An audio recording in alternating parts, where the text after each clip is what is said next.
Here's my message for Donald Trump. When national tragedies have hit the United States, we've always looked to the president to offer words of consolation and healing to salve the collective wounds of our pain.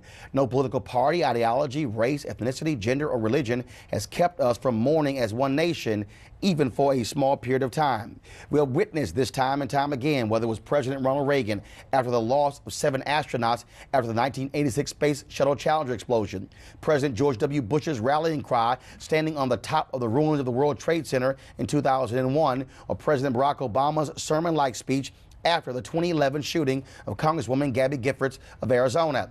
Yet when shock, pain, and tragedy befell America on the afternoon of Saturday in Charlottesville, Virginia, the President of the United States was missing in action, sheltered at his golf course in New Jersey, oblivious to the pain and agony we all witnessed on television screens across the country.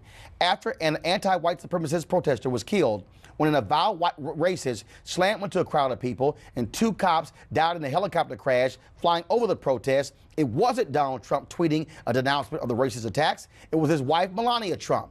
When similar tragedies committed by Muslims hit Paris and London, Trump's itchy fingers were quick to invoke Islamic terrorism on Twitter.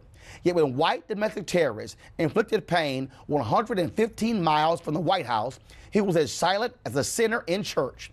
Trump had an opportunity to redeem himself when he finally went before the television cameras to issue a statement condemning the actions of the white supremacists. Yet in a nearly 5-minute statement, he further embarrassed himself, his administration, and the nation with one of the most soulless, gutless, shameful, and despicable statements ever uttered by an American president after a tragedy.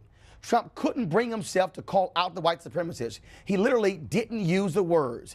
Then his obsession with President Barack Obama took over by invoking him in his comments as a way of absolving his own fermenting of bigotry and hatred by playing footsie with the white supremacist crowd the last 6 years. Instead, he condemned protesters on many sides, which left white supremacist sites shouting with joy that he didn't single them out. This is no shock considering his courting of the white supremacist vote throughout the election, and further cemented by allowing Stephen Bannon, Stephen Miller, Sebastian Gorka, Sam Clovis, and a host of other race baiters to set policy in his administration. We expect our presidents to be moral leaders, but Trump has shown he is an immoral leader. He is childish. His shameful antics on Twitter have done nothing to show that he understands the power he wields and is more concerned with feeding his massive ego. At no times has he ever delivered a speech to the nation and we can all applaud. His dark and dangerous inauguration speech revealed exactly who he is, and so did his actions on Saturday. Every time Trump does something outlandish, I use a hashtag, "we tried to tell you." Over and over, he has proven that he is grossly unqualified to be our president, and the people who voted for him should be ashamed they made this possible. They too are culpable, including any African American who voted for him. And they must own this tragedy in America. Blood is on Trump's hands. He courted the bigoted vote. He pushed the racial resentment buttons from his racist birtherism against President Obama, and since the inauguration, through his racially charged policies. They now openly and willingly attack other Americans. Folks, there is no hope or redemption for Donald Trump ever acting like a president of the United States. His presidency, no matter what happens from this point forward, is a total disaster. When a man can't even bring himself to calling out white supremacists, there's no hope he will ever get it. Any normal president will be telling his staff to prepare to travel to Charlottesville to deliver a speech denouncing hate, racism, and white supremacy on the campus of the University of Virginia, where angry white racists the night before Saturday's terrorist attack marched across campus with tiki torches and ode to the KKK forefathers. But his past actions prove he will do nothing of the sort. I simply don't think he possesses the moral clarity to do it. He'll just stay in his bubble, protected by purveyors of hate like Bannon and Miller, watching Fox News and tweeting nonsense.